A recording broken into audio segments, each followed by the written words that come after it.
Olá, amigos. Nós vamos dar alguns segundos. Estamos iniciando as nossas atividades desta noite. Sejam todos bem-vindos.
Olá, meus queridos amigos, muito boa noite a todos. Olá, Edina, Dona Cida.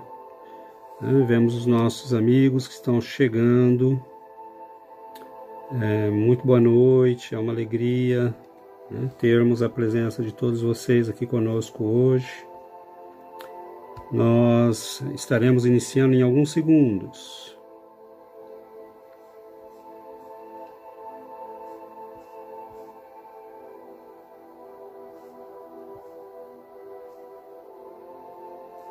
Nossa amiga Graça, boa noite.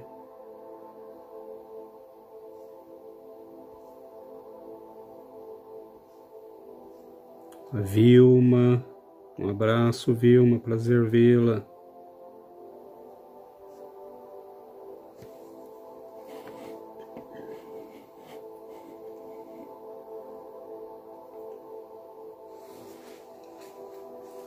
Bom, meus queridos amigos, é uma alegria, né? Vera, boa noite, Vera, seja bem-vinda. Olá, Maria Rita, boa noite, minha querida.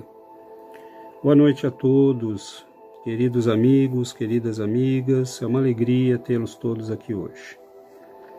Nós vamos iniciando, né, calmamente aqui as nossas reflexões, pedindo inicialmente que Jesus nos envolva, nos abençoe, que Ele, nesta noite, nos traga a alegria da sua presença. Onde 2 ou mais se reunirem em meu nome, lá eu estarei entre vocês.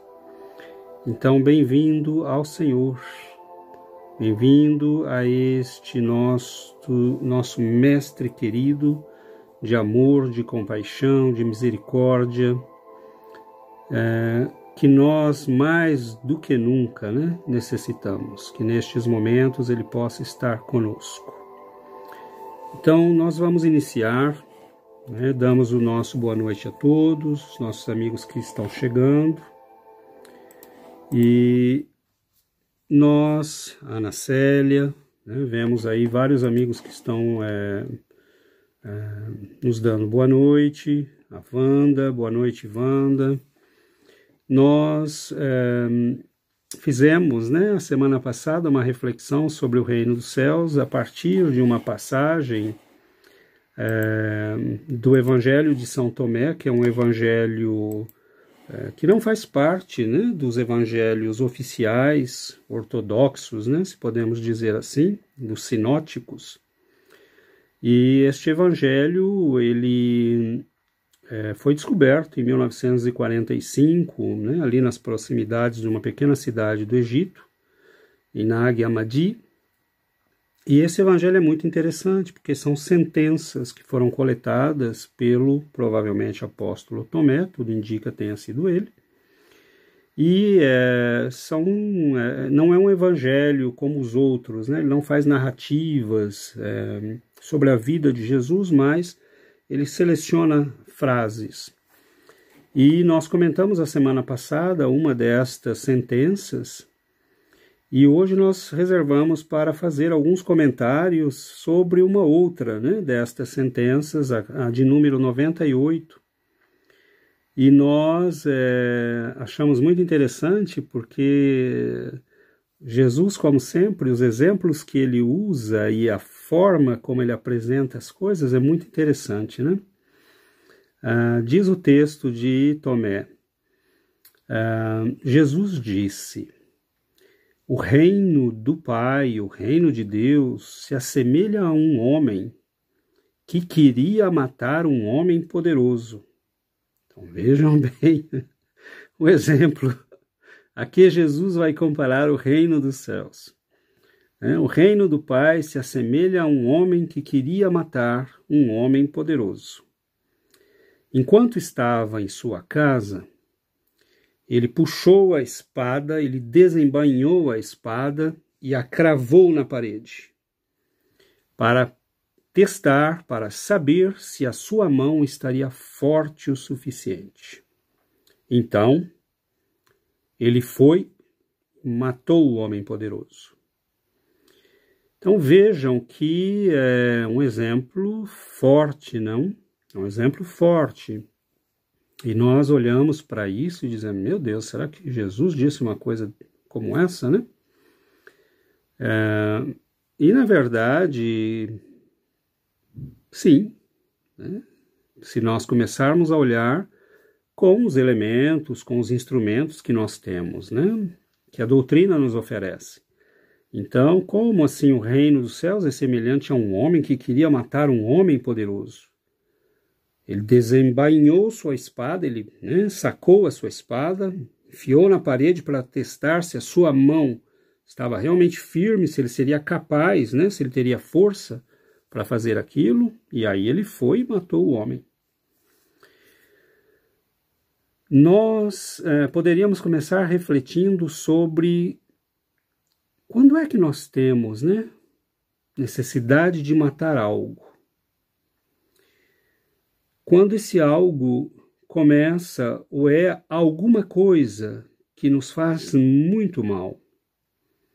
Então, nós só experimentamos esta necessidade de eliminar algo quando é algo que nos faz muito mal. Sobretudo se nós pensarmos, né, eliminar um homem, mas no caso um homem poderoso. Este alguém, né, este entre aspas homem, é certamente alguém muito mau, muito poderoso, que nos escraviza, que nos diminui, que nos animaliza, que nos trata com desprezo, que nos controla, que nos priva de coisas importantes. Então, nós experimentamos o desejo, né, de matar. Mas espera aí, César, que história é essa? Então, calma lá. Nós vamos entender o que é tudo isso.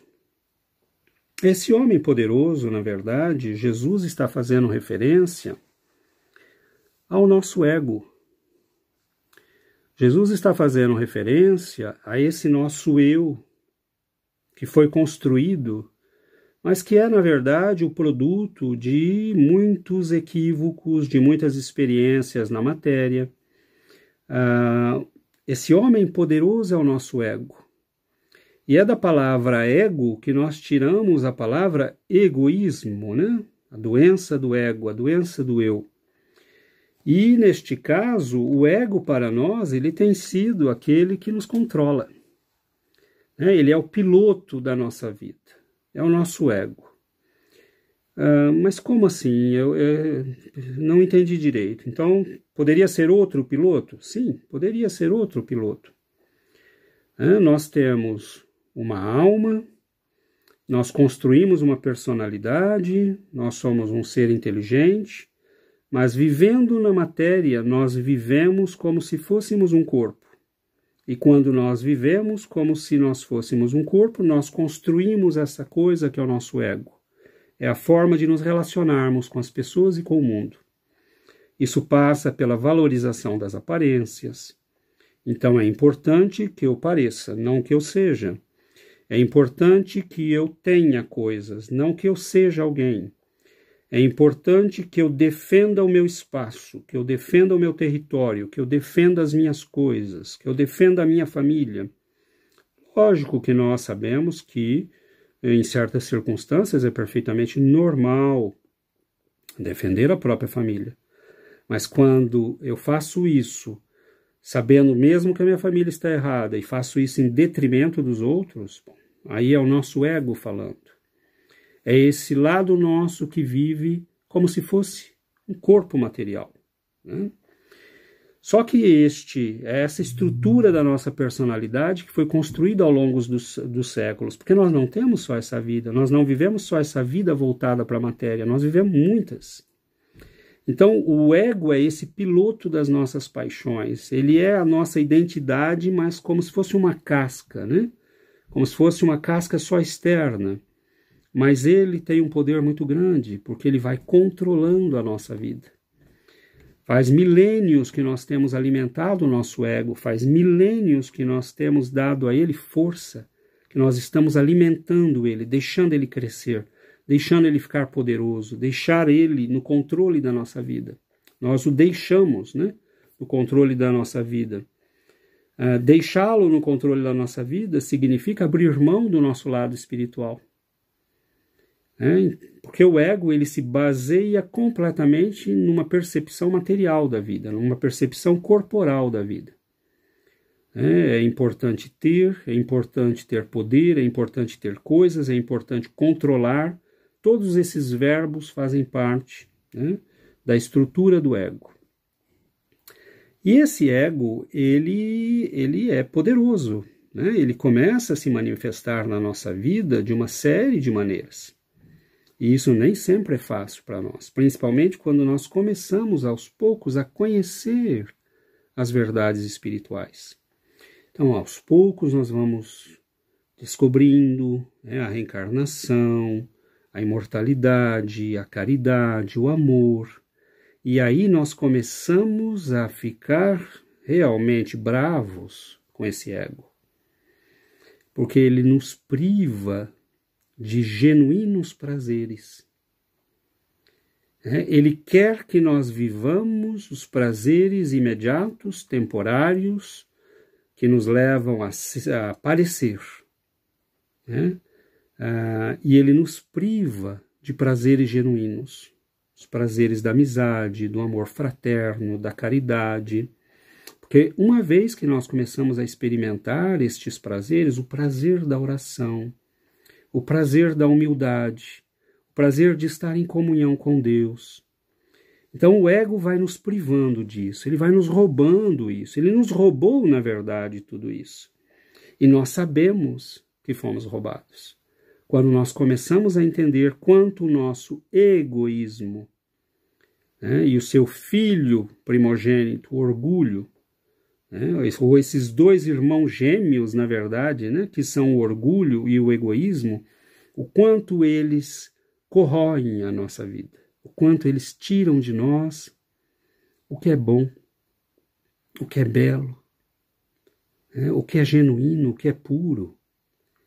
E nos dando conta disso, nós começamos a sentir, né, a necessidade de eliminar este inimigo. E é por isso que Jesus diz: o reino dos céus é semelhante a um homem que queria matar um homem poderoso. O reino dos céus é semelhante a um homem que decidiu matar o seu ego. Mas isto, olha como Jesus diz, um homem poderoso. Não é qualquer um, porque é alguém que tem o controle, é alguém que nos conhece, é alguém que nos controla realmente. Então, o inimigo que nós temos já não é mais um inimigo externo, né?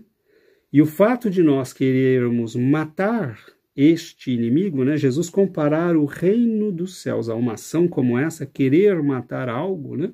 Matar um homem poderoso, isso mostra que nós já chegamos, né, num ponto da nossa vida que talvez reflita já uma certa evolução. nós poderíamos dizer que o ego, num certo momento, ele começa a ser para nós um obstáculo muito concreto. Não é uma teoria. Nós sentimos que estamos sendo privados de algo.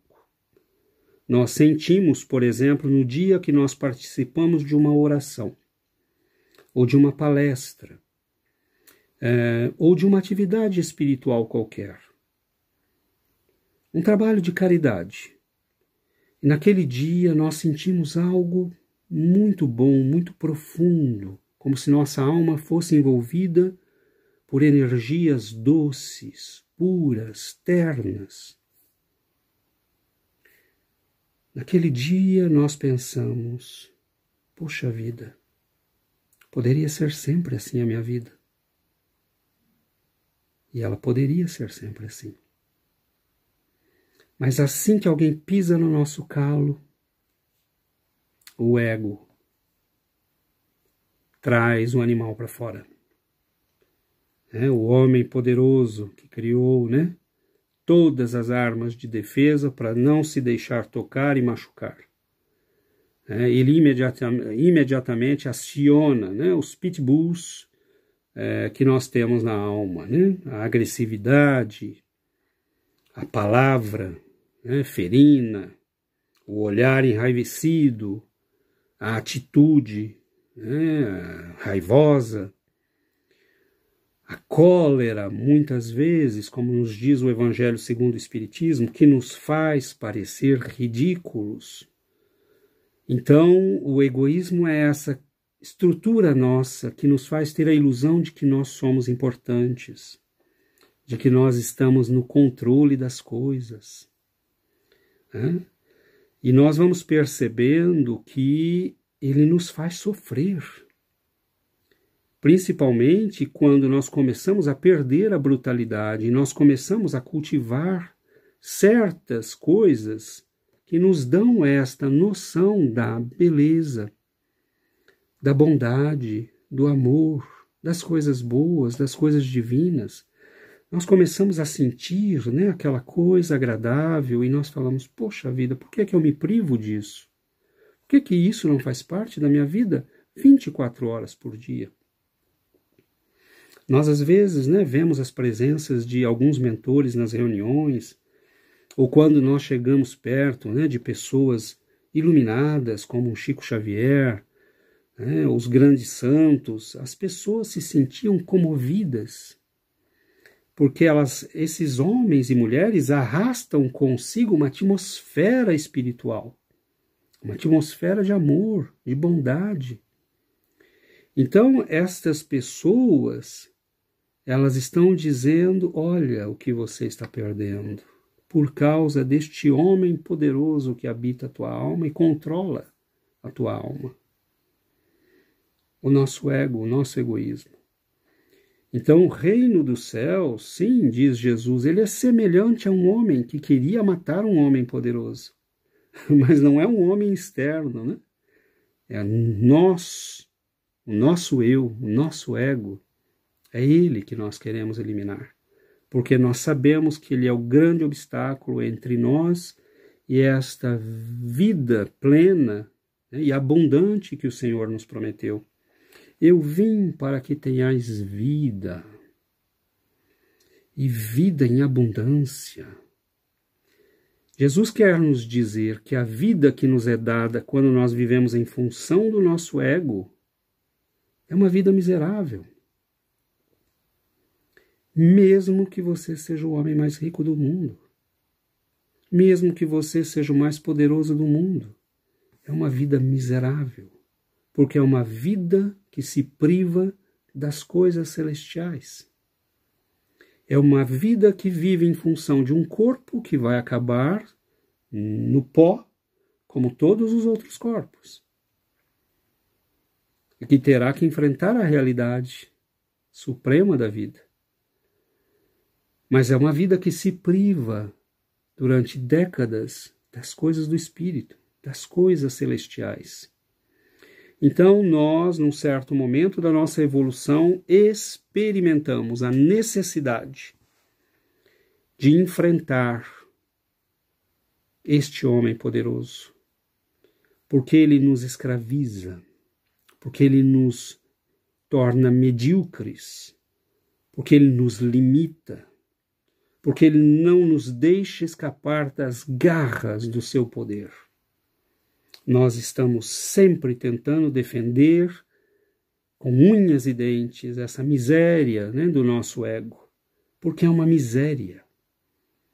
É uma miséria triste e infeliz. Mas isto nos rouba, meus irmãos. Isso nos priva do divino, do que é belo, de estar em comunhão espiritual com aqueles, né, que já alcançaram a luz que nós estamos procurando, que nós estamos buscando. Então, sim, o reino dos céus é semelhante a um homem que queria matar um homem poderoso. E ele tira a espada. Interessante, porque tirar a espada significa que nós deixamos a situação de quem só reconhece que é escravo para lutar pela liberdade. Nós não somos mais só capazes de identificar o mal, mas nós queremos eliminá-lo. Parece óbvio, mas tem muitos irmãos nossos que ainda não entenderam, que são prisioneiros e que são escravos deste homem poderoso. No Livro dos Espíritos e no Evangelho segundo o Espiritismo, os Espíritos, quando Allan Kardec pergunta qual é o maior obstáculo ao nosso avanço espiritual, o orgulho e o egoísmo. E eles não respondem isto para serem poéticos. Eles respondem isto sabendo que esta é a mais pura e crua verdade. O nosso orgulho e o nosso egoísmo têm nos privado das coisas divinas. Mas enquanto nós não nos damos conta disso, nós não temos uma justificativa e uma razão para querer matar estes dois inimigos. Então nós temos que desembainhar a espada, nós temos que sacar a espada. Sacar a espada significa que nós já temos elementos em nós para a luta. Não é, principalmente na época de Jesus, né? Não era qualquer um que tinha uma espada. Você tinha que ter já a condição ou de soldado ou uma condição de nobreza. Não era qualquer um que era autorizado a portar uma espada. Jesus quer simbolizar aí que esta pessoa que decidiu matar um homem poderoso é alguém que traz consigo já os elementos necessários para esse combate. Ele já tem os meios em si, ele já construiu os instrumentos em si, mas a questão é, ele vai ser capaz de usá-la? Ele vai ser capaz de colocar em ação o seu plano? E notem que Jesus compara, este evento da nossa evolução espiritual à coragem de um homem que decide matar um homem poderoso. Isto é um ato de extrema coragem, de ousadia e de loucura para alguns. Mas matar o nosso próprio ego é, na verdade, tudo isso. É um ato de coragem, de grande coragem, de grande ousadia e que parece, aos olhos do mundo, um ato de loucura. Mas como assim você está se recusando certas coisas? Como assim você aceitou essa humilhação? Como assim? O mundo nos toma por loucos. E Paulo de Tarso dizia, aquilo que o mundo vê como sabedoria, nós vemos como loucura. Aquilo que o mundo vê como loucura, nós vemos como sabedoria.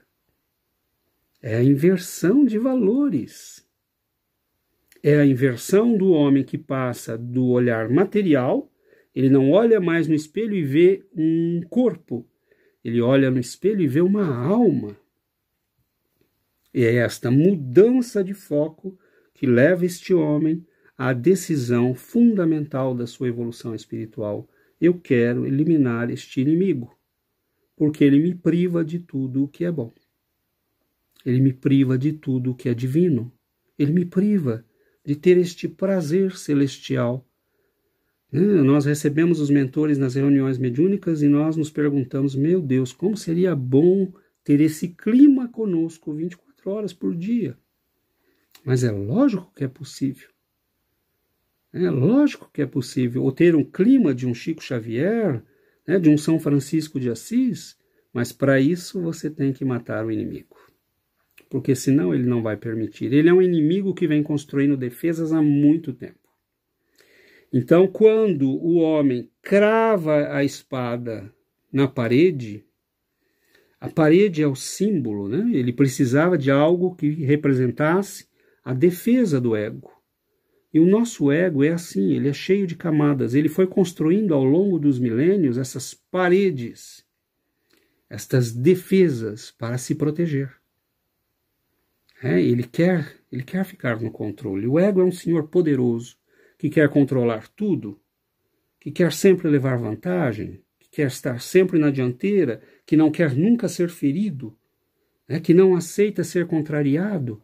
Então ele vai construindo defesas. E essas defesas são múltiplas, são variadas, e algumas são extremamente sofisticadas. Então quando o homem pega a espada e crava na parede, ele quer ter certeza que não só ele tem os instrumentos, para acabar com aquele inimigo, mas ele quer testar, e ele quer começar a destruí-lo pelas camadas mais externas. Nós não vamos conseguir destruir o nosso ego porque decidimos hoje e vamos fazer amanhã. Ele é um bicho vivo. Ele é uma criatura viva. É como se fosse uma outra personalidade em nós, baseada toda na construção das nossas vivências materiais, das nossas paixões, das nossas ilusões. Então ele foi se tornando um ser forte. Ele é, na verdade, muito frágil, mas ele foi se tornando forte. Ele foi se tornando alguém poderoso, porque há criaturas medíocres que ficam poderosas. E o nosso ego é isso. Então nós estamos diante de alguém que constrói defesas muito fácil, e ele é um ser vivo. Você tira, como uma serpente, você tira a pele e ela faz outra. Então o trabalho de desconstrução desse nosso ego é um trabalho de longo fôlego, de muita persistência. Por exemplo, uma defesa do ego é a racionalização, Nós temos sempre razão. Não, espera aí, veja bem, calma lá. Veja bem, escuta, vou te explicar. Nós temos sempre razão. Isso é um sintoma do nosso ego falando. Todos nós somos assim, ok? Ninguém aqui está na condição de privilegiado, iluminado. Todos nós somos vítimas desse inimigo terrível. Todos nós. Bom, eu falo na média, Se tiver alguém que acha que não é, eu fico muito feliz, porque isso é uma maravilha, Se nós não formos mais vítimas desse monstro que toma conta das nossas almas, maravilhoso. Mas na humanidade, a média, nós temos poucas criaturas, e é por isso que nós chamamos essas criaturas de iluminados, de Budas, de Cristos, de santos, porque foram aqueles que conseguiram enfrentar o monstro e vencê-lo. A racionalização é uma das defesas. Então, o que nós podemos fazer se nós queremos cravar a espada nas paredes? Comecemos por aí. Diminuamos as racionalizações. Será que nós temos sempre razão? Talvez não. Vitimismo é outra defesa do nosso ego. Nunca é culpa nossa. Olha, veja bem, a situação contribuiu para isso. E aí nós vamos explicar. Note bem, eu nasci pobre.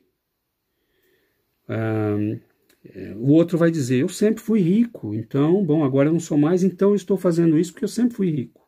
O outro vai dizer, é porque eu sempre fui pobre. Eu fui enganado, então eu também vou enganar.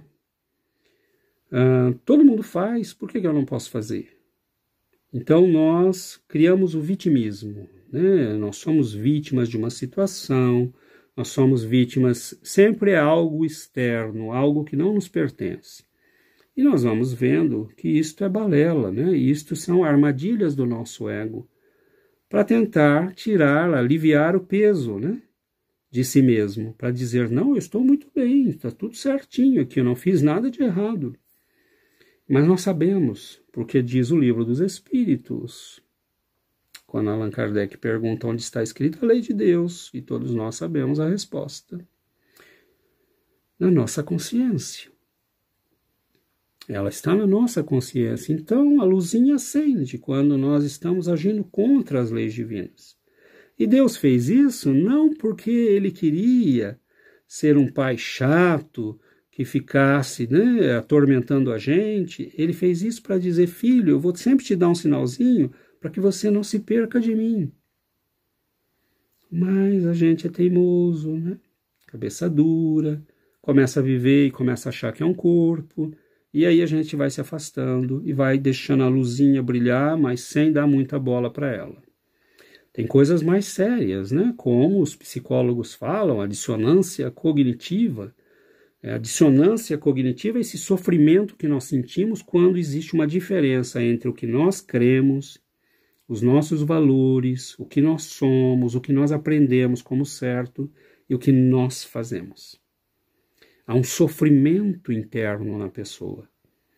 E nós tentamos, né, esse desnivelamento que existe entre a nossa consciência e as nossas ações, nós tentamos diminuir isso. E como é que nós diminuímos esse sofrimento moral? Se é a alma que nós escutamos, nós vamos mudar as nossas ações. Mas se é o ego que nós escutamos, nós vamos mudar a nossa consciência. Então essa é uma das armadilhas mais terríveis do ego. Aí você vê aquele sujeito que viveu dentro do centro espírita, ou frequentou a igreja há muito tempo, e de repente ele está fazendo coisas absurdas. E você pergunta, e ele tem razões muito boas. E ele diz, agora eu acredito em outras coisas, eu entendi que é diferente, não é assim não. Por que me privar dos prazeres? Deus criou os prazeres, eles estão disponíveis para todo mundo, e ele faz um belo discurso, mas lá dentro ele sabe, né, que quando ele mergulhou, chafurdou na lama, ele perdeu as estrelas. Quando ele se sujou, ele não pode mais entrar, né, numa festa que exige limpeza. Então nós sabemos isso dentro do nosso coração. Não vai aqui nenhuma crítica, todos nós caímos, todos nós erramos, todos nós temos momentos difíceis, todos nós somos frágeis, todos nós estamos aprendendo. Mas isso não é justificativa para continuar no erro. Então a dissonância cognitiva é o sujeito que percebe que errou, está sofrendo, mas ao invés de mudar as ações, ele muda a consciência. E ele tenta acreditar que aquilo que era mal agora é bom, aquilo que é bom agora é mal. Então é uma das armadilhas mais terríveis, porque ela muda a estrutura do pensamento do indivíduo e muda a forma dele viver. Vai destruindo a alma da pessoa aos poucos. É um ácido, é um corrosivo, que vai destruindo a alma de cada um de nós se nós nos permitimos isso. O ego, ele se manifesta nas nossas tendências. Você vê desde cedo, a gente quer, é meu, eu quero. É lógico que existe um período de afirmação da criança, que nós precisamos ajudá-la, né? Ela tem que se afirmar, ao mesmo tempo tem que entender que ela não está sozinha no mundo. Mas o ego é essa tendência a acreditar que nós estamos sozinhos no mundo. É o sujeito que tem 4 bifes, ele come os 4. É o sujeito que ele pega tudo, ele quer tudo, ele é tudo para ele, primeiro ele, né? Depois ele, aí, bom, depois ele também. Então é complicado, né? Porque são pessoas que tornam a vida de todo mundo um inferno, porque são crianças espirituais. Mas isso é problema deles, né? O nosso problema é que nós já reconhecemos o inimigo. Nós sabemos que ele é poderoso, nós sabemos que ele tem máscaras, nós sabemos que ele se manifesta, né, nesses registros que estão em nós. Porque é impressionante, ninguém nos ensina o orgulho. Hein? E às vezes a gente vê uma pessoa humilde e a gente fala, você precisa ser mais orgulhoso. Não, precisa não. Né? Às vezes é melhor sofrer não sendo orgulhoso, aguentar algumas humilhações, mas você já progrediu, não vira orgulhoso não. Eu mesmo fui um que falei isso várias vezes na vida para algumas pessoas. Você precisa ser mais orgulhoso, você precisa... Não, nós precisamos sim trabalhar firme, defender as coisas com honestidade, tomar a defesa dos mais fracos. Não é necessário que a gente se permita, né? Você não precisa andar com uma plaquinha, né? Bata em mim, não é nada disso. Jesus não queria nada disso de nós. Né? Tanto que ele soube corrigir os fariseus, ele soube ser firme na hora que teve que ser firme, mas nós não precisamos do orgulho. Ele é um veneno que vai corroendo as nossas oportunidades de crescimento espiritual. Ele é um veneno. O nosso orgulho tem sido um veneno nas nossas vidas. Nos priva principalmente das coisas mais belas que existem, que é a comunhão com as coisas superiores do Espírito. Não bastasse tudo isso, nosso ego tem amigos. Amigos no mundo. Porque o mundo no qual nós vivemos adora, né? Ele funciona também baseado no ego. Se fosse um mundo que funcionasse baseado na espiritualidade, na visão espiritual da vida, bom, o nosso ego se sentiria ridículo, pequenino, medíocre. Imagine que alguém nos pegasse e nos levasse para uma sociedade mais evoluída, para um planeta de regeneração ou um planeta feliz. Algumas semanas ali nós íamos pedir para voltar para casa, porque nós íamos nos sentir tão deslocados. Espera aí, né? Todo mundo aqui fala com calma, todo mundo aqui, ninguém está brigando por coisas bobas. Lógico que eu estou dando um exemplo exagerado, né? Provavelmente nós íamos ficar muito felizes, íamos tentar aprender. Mas muitos irmãos nossos iam dizer, não, me tira daqui, eu quero voltar para um lugar onde eu possa, né, lutar pelas coisas que eu quero, conseguir tudo que eu quero, brigar o tempo todo, porque é uma questão de evolução, uma questão de crescimento espiritual. Então o nosso ego tem amigos no mundo e tem amigos do outro lado. Então não bastasse ter que lutar contra as nossas tendências, que já são complicadinhas, nós temos que lutar contra estes inimigos que são antigos amigos. Então eles nos veem tentando ser humildes e eles começam a falar, mas que é isso, rapaz? Você antes não era assim não, você ia lá e pegava o que você queria. Ninguém pisava no teu calo, que história é essa? Reaja, seja homem, faça alguma coisa, né? Esse é o nosso ego falando e junto, né? Nós temos o apoio do mundo e o apoio da espiritualidade inferior, que muitas vezes não quer. Porque o ego tem aliados. Tem muitos aliados. Paulo chamava o ego de o homem velho. E ele nos dizia de nos revestirmos do homem novo. Em Éfesos, né, capítulo 4, ele vai nos dizer é preciso que nós nos revistamos do homem novo. E este homem novo, segundo Deus, ele deve ser criado, né, na justiça e na santidade. Então notem, na verdadeira justiça, diz ele, na santidade. É um processo de desconstrução que nós temos diante de nós. Porque o ego foi construído na falsa justiça e no mundo.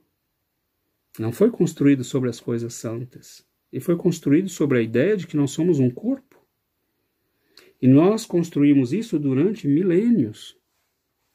Então, é como certas reações automáticas nossas, né? Quando nós falamos de tendências, são essas reações automáticas nossas. É como, por exemplo, quando nós lavamos o quintal, por exemplo, vocês já notaram que a água vai sempre pelos mesmos caminhos? Não é? Então, a nossa estrutura espiritual é mais ou menos como esse terreno. Ele não foi feito com perfeição. Então, quando cai a água ali, ela vai sempre para aqueles lugares mais baixos. Então, a mesma coisa acontece no nosso dia a dia. Nós vivemos uma situação, a situação é a água. E ela cai em nós e vai sempre para os lugares mais baixos, para as valetas do ego. São sulcos que o ego foi deixando na nossa alma. Então é preciso passar a máquina e nós não podemos ter piedade. É preciso passar a máquina. E aí nós começamos a ver que pequenos erros, porque nós começamos trabalhando os grandes, mas nós notamos que existe uma dialética entre os pequenos e os grandes erros. E nós começamos a tomar cuidado.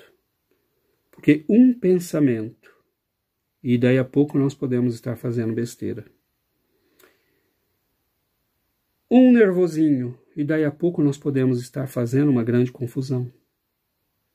Então nós começamos a tomar cuidado, porque nós sabemos que o homem é poderoso e ele vai lutar para sobreviver. O ego acredita que está no controle, que é uma criatura viva e que ele nos controla. Tanto que nós temos reações que depois nós falamos: o que é que eu fiz? Por que eu falei uma coisa dessa? Que absurdo! Não precisava ter feito isso. E aí nós começamos a trabalhar nas pequenas virtudes, porque o efeito vale. Se os pequenos erros eu controlando, eu posso controlar os grandes. E controlando os grandes, eu sou obrigado a controlar os pequenos. Desenvolvendo as pequenas virtudes, eu consigo desenvolver as grandes. Então, eu não posso ser humilde o tempo todo, eu não consigo. Mas algumas vezes eu consigo. Algumas vezes eu consigo ficar quieto escutando algo que me desagrada e não partir para a briga já de cara. É uma vitória isso para nós. Olha quanto nós temos que andar, meus irmãos. Nós temos que andar muito, porque muitas vezes nós não esperamos 5 segundos. Nós partimos para cima, E aí os espíritos vão nos dizer: conte até 10, faça uma prece antes. Nós começamos a usar as espadas. Nós começamos a usar a espada. E a espada é o que, meus irmãos? A espada é a cruz, mas apontada para nós mesmos. A espada é a cruz, apontada para nós mesmos. Se alguém deseja seguir-me, negue-se a si mesmo. Tome a sua cruz e me acompanhe. Palavras de Jesus em Mateus capítulo 16. Então Jesus declarou aos seus discípulos: se alguém deseja seguir-me, negue-se a si mesmo. Mate o homem poderoso. Tome a sua cruz e me acompanhe. Porquanto quem quiser salvar a sua vida, a perderá. Mas quem perder a sua vida por minha causa, encontrará a verdadeira vida. Então, aqueles de nós que usarmos a cruz como espada para ferir o nosso próprio ego, negue-se a si mesmo. Porque negar a si mesmo é o exercício supremo de crescimento espiritual. é quando nós começamos a sair verdadeiramente da adolescência para a maturidade espiritual. E é aí que o mundo nos considera loucos. Como assim? Você podia ter tudo isso e não quer. Você podia ter todos esses prazeres e não quer. E muitas vezes, pelo trabalho e pelo esforço, nós vamos negar, inclusive, coisas boas. Nós vamos nos negarmos, por exemplo, como algumas mulheres que, para cuidar da casa e dos filhos, se negaram a ir mais adiante nos estudos. Ninguém as obrigou, ninguém impôs. Ela decidiu. Eu vou guardar a família. Pessoas que, casais como nós vemos, né? Ou o homem ou a mulher que diz, olha, eu vou trabalhar e você vai estudar. Um de nós avança, o outro garante. Isso é belíssimo. São parcerias de construção de beleza. São pessoas que estão crescendo juntas, mas um entendeu que não tem problema, se for preciso que eu me negue. Chico Xavier queria aprender música.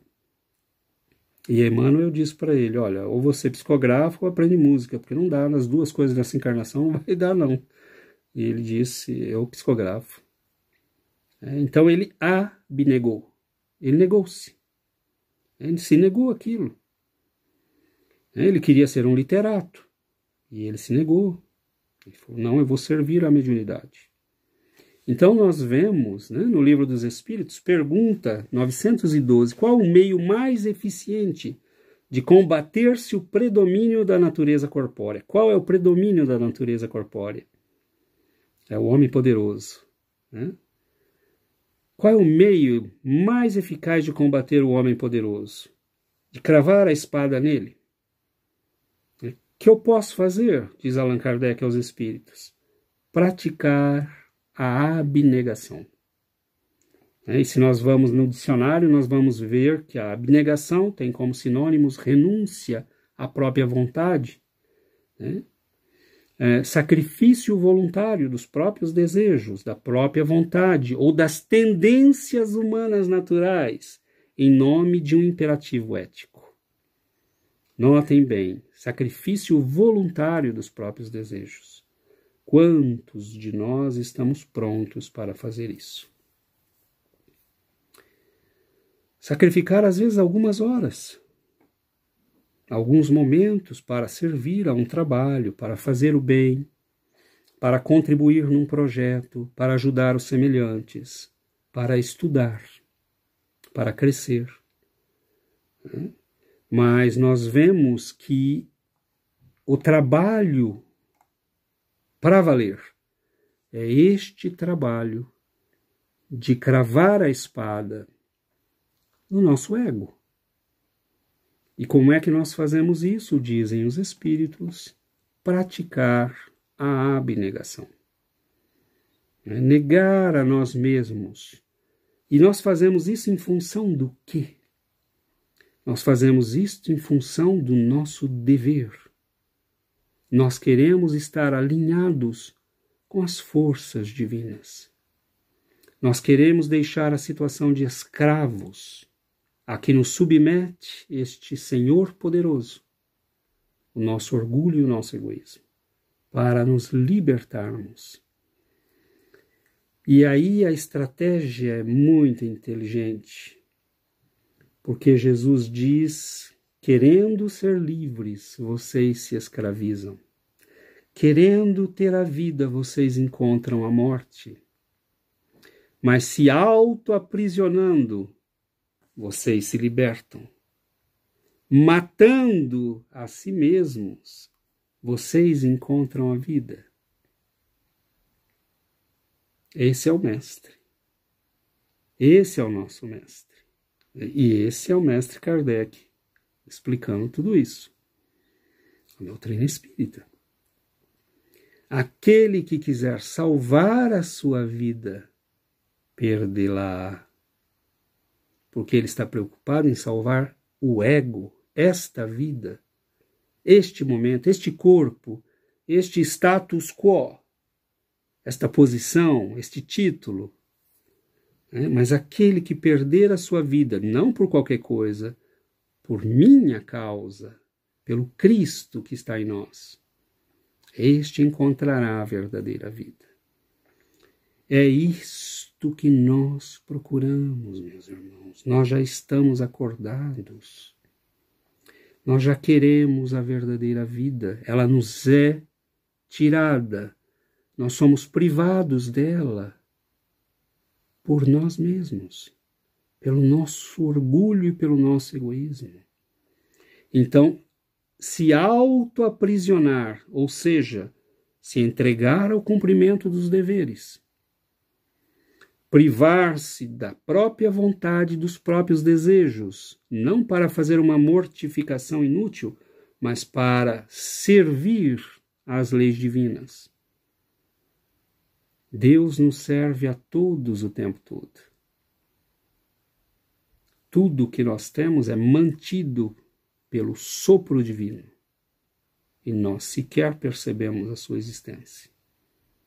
Então Deus é o maior exemplo de total abnegação, porque Ele poderia aparecer na nossa frente e dar um belo de um croque na nossa cabeça, mas Ele nos dá tudo, nos deixa livres e diz: filho, descubra onde eu estou. Então é este o trabalho, é esta a beleza. Sim, será um combate difícil. E Jesus compara esse combate a um ato drástico. O reino de Deus é semelhante a um homem que queria matar um senhor poderoso. Ele tira a espada, enfia na parede para saber, para testar se a sua mão estava suficientemente firme. Então, tendo a certeza de que estava, ele vai e mata o Senhor poderoso.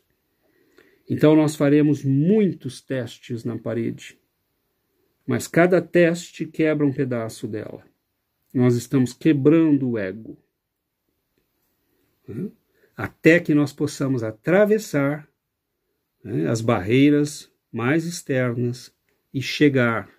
Mas quando o ego morre, nós vamos talvez ouvir aquilo que Jesus disse: eu e o Pai somos um. Eu falo aquilo que ouço de meu Pai. Eu estou aqui, é o meu Pai que está aqui. É a identificação perfeita com o nosso Pai. E nesse dia nós teremos a identificação perfeita com Cristo, com as forças celestiais, com o que há de mais bonito em nós e no universo. Então Jesus é este mestre da sabedoria espiritual que vem nos dizer: lutem, enfrentem este combate, um pouquinho por dia, afiem as espadas nos exercícios de cada dia, construam as próprias espadas e depois, ao invés de dá-la na mão do ego para que ele a use para machucar os outros, você a vira para si mesmo com uma cruz. Então, a espada é o símbolo, na verdade, da cruz ao inverso. Nós temos o uso da cruz, e o uso da cruz é o símbolo do sacrifício, da abnegação, do negarmos a nós mesmos aquilo que nós temos nos permitido. Então, quando uma pessoa nos pergunta: por que eu devo me negar às coisas? Por que eu não posso ter todos os prazeres? E nós vemos, às vezes, pessoas que viveram dentro de uma casa espírita, porque é um processo de crescimento. A pessoa tem que entender isto quando tiver que entender, quando estiver em condições de entender. Então, é porque não tem razão nenhuma. Você pode se permitir tudo, mas fazendo isso, você quer ganhar a sua vida. Você está perdendo, porque você está ganhando a vida da matéria e perdendo a vida da alma. Você está livre agora e vai ficar preso depois, porque estará preso quando chegar na pátria espiritual. Ao invés de ser uma alma que caminha livre e vai onde quer, você estará preso às paixões que você desenvolveu e cultivou a vida toda. Então, privar-se Para o mundo é loucura, mas para aquele que entendeu, é liberdade, é sabedoria. Então, em todos os tempos do cristianismo, as almas que entenderam vivem num altruísmo profundo. Se privam muitas vezes das coisas mais simples para poder oferecer aos outros, porque eles entenderam que a matéria e todo o nosso apego a ela é que tem sido o alimento que alimentou este Senhor poderoso. Então, meus irmãos, lembremos, no final das nossas considerações de hoje, no nosso estudo, lembremos de Francisco de Assis. A vida simples, completamente despojada de todas as coisas. Lembremos de Chico Xavier. Amanhã é o dia do nascimento de Chico Xavier. Nasceu pobre, viveu uma vida simples, morreu pobre, tendo gerado direitos autorais de milhões de reais. Poderia ser um dos homens mais ricos da literatura mundial, se não o mais rico. Nunca tocou em um centavo. E por quê? Porque ele sabia que todo apego vira doença. E doença que nos escraviza a alma à matéria. E nós somos filhos da luz, filhos de Deus, filhos do alto. Nós não somos filhos da matéria. A matéria é só um curso de aprendizado. Então nós estamos lembrando destas almas para dizer que alguns de nós já conseguimos a carta de alforria. Alguns de nós já obtiveram a sua libertação. Então é possível, Todos nós podemos consegui-la. E o Cristo é aquele que nos mostra o caminho. Conhecereis a verdade, e a verdade vos libertará. Conhecereis a verdade de que sois escravos, mas que vós podeis ser livres. E nós estamos conhecendo essa verdade. Então nós somos aquele homem que já entendeu que precisa eliminar os obstáculos que impedem o acesso a essa liberdade. Então, meus irmãos, será que não vale a pena fazer esse esforço? Será que não vale a pena se submeter a alguns sacrifícios durante alguns anos, para que nós possamos finalmente deixar um dia o corpo e flutuar leves, libertos, livres, e irmos onde quisermos, carregando conosco aquela atmosfera que é a atmosfera dos bem-aventurados. Então, nós desejamos a todos nós esta reflexão. Temos diante de nós um combate imenso. Não tenhamos ilusão. Não é fácil matar este Senhor poderoso. Nós o alimentamos por muito tempo. Mas agora nós podemos negar-lhe comida. Ele vive às nossas custas. Nós o alimentamos, nós podemos matá-lo de fome. Negando-lhe aquilo que ele quer. Negando-lhe o alimento da ira, da fúria, da raiva, das paixões, da possessividade, e aos poucos nós vamos minando as suas energias.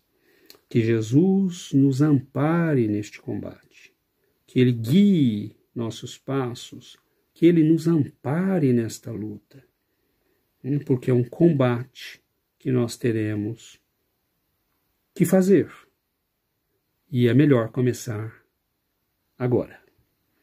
Que Jesus nos ampare, meus irmãos. Muito obrigado pela presença de todos vocês. Que o Mestre envolva cada um, nos seus lares, nas suas vidas. Continuemos com coragem, com alegria, com bom ânimo, né? Porque é este o trabalho. Né? Nós não estamos no pior lugar do mundo, nós estamos no melhor lugar do mundo, onde quer que estejamos, para enfrentar o combate que a vida nos reservou. Que Deus nos abençoe, que nossos benfeitores espirituais nos envolvam a todos, né? E que nós possamos guardar na alma a certeza, né, de que eles estão velando por nós, de que eles estão caminhando conosco e de que eles já enfrentaram muitas vezes os combates que nós estamos enfrentando. Muita paz, né? Fiquem com Deus e até a próxima.